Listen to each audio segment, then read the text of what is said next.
sure you hit that like, share, subscribe. We have a very special guest with us today, Joe. You may know him from Impractical Jokers. How you doing today, Joe? I'm good, buddy. How you doing? Amazing. It's cold out here. Where are you at? Oh, I'm in New York for a minute before I come down to I'll be in Tulsa this weekend. I'm coming to you. Well, you're actually going to be in the area twice. He's going to be in Tulsa December the 9th. And then again, this is one of the shows we're plugging. It is March 25th in Springfield, Missouri. So you get to visit this area twice. That's right. Here I come. You can't get rid of me. Have you been to these locations before? I've been through, yeah, I've actually toured in all 50 states. I've actually performed live comedy in every state. And I've been through there. I think I was there with the Impractical Jokers tour back in late 10, 18. I think it was like 2018, maybe. But I'm excited to come through when Joe Gatto's Night of Comedy. It's going to be fun.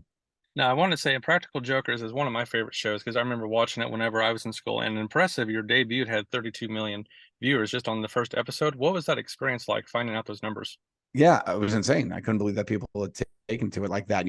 I did that show for a decade, and it was such a piece of my legacy and history, and I just love that people responded to it so well. And I've created this fan base of just such great loyal fans, and for them to come along with me as my journey continues in entertainment has been really, really nice and heartwarming. Being a part, I was in drama club in school. I read online where you was improv club. What was Mhm. when you were in high school? Did that help you shape to what you are today? 100%. I mean, I did improv with the guys. I mean, the four of us met in high school. So it has a big part of our history, but also mine in comedy. I've always loved improv comedy. I studied it after college as well and performed it. And it was in my early career, I was an improv comedian. So it definitely laid the foundation for me to continue my career. And I've always loved it. Now, also, we can tell your fans not only did you have the hit TV show, but you also had Joker's movie that was released in 2020. Yes, that's right. I'm a star of the small screen, the big screen, and stage. Look at me. I'm a triple threat, as they say. There's nothing wrong with that. I just got to learn how to dance now, and I'll be okay. Oh, shoot. Yeah, what is that TV show? Dancing with the Stars? Dancing with the Stars. Yeah, yeah. I don't know if I could keep up with that level. Now, I just want to do a recap. Do you have a favorite episode that you taped?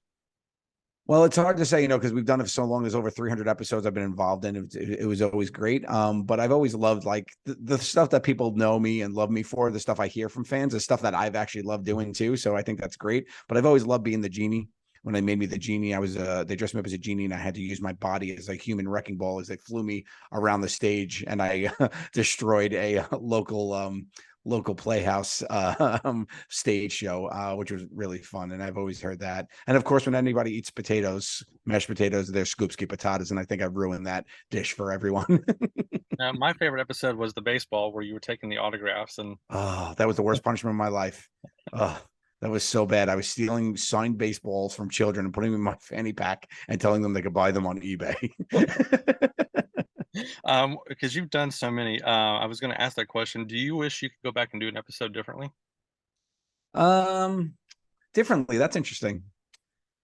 I never got that question. I don't know if I would do anything differently. I might hang in a moment a little bit longer. I think sometimes like one of my favorite ones was I've always loved playing receptionist. We always had fun when we would play a receptionist because it was so believable and you're just stuck in that room one on one with a person.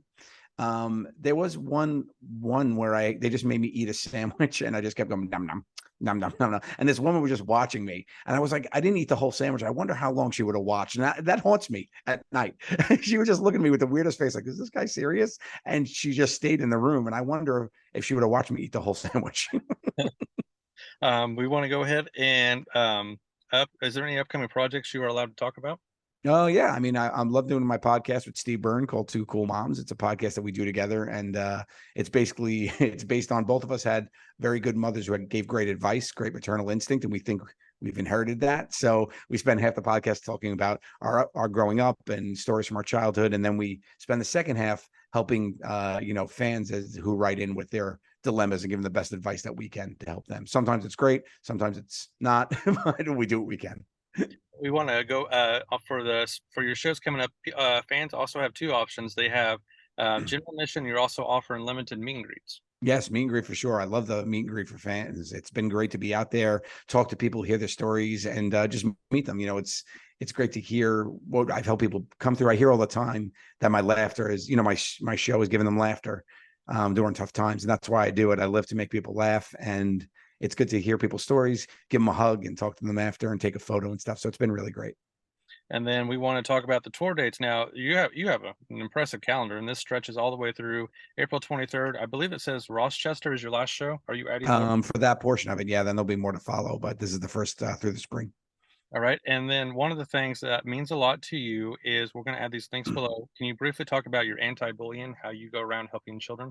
Oh yeah, for sure. I mean, I work with the Pop Culture Hero Coalition. They're a great corporate company, that not for profit.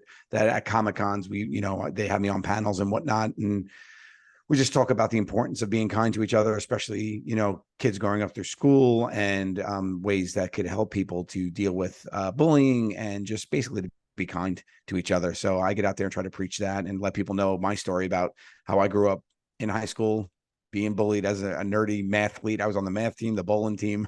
I really was. I did it all. So I just talk to about my experience, and just know that it does get better, and to stay strong as you go through it. Impractical. Is there anything else that we need to cover, or would you like to plug? Yeah, my YouTube channel has got plenty of great content on there. So my YouTube channel is where I've been able to put out a lot of content now, and I've got the Two Cool Moms podcast on there, a lot of great other videos. So I definitely love for people to follow and subscribe there.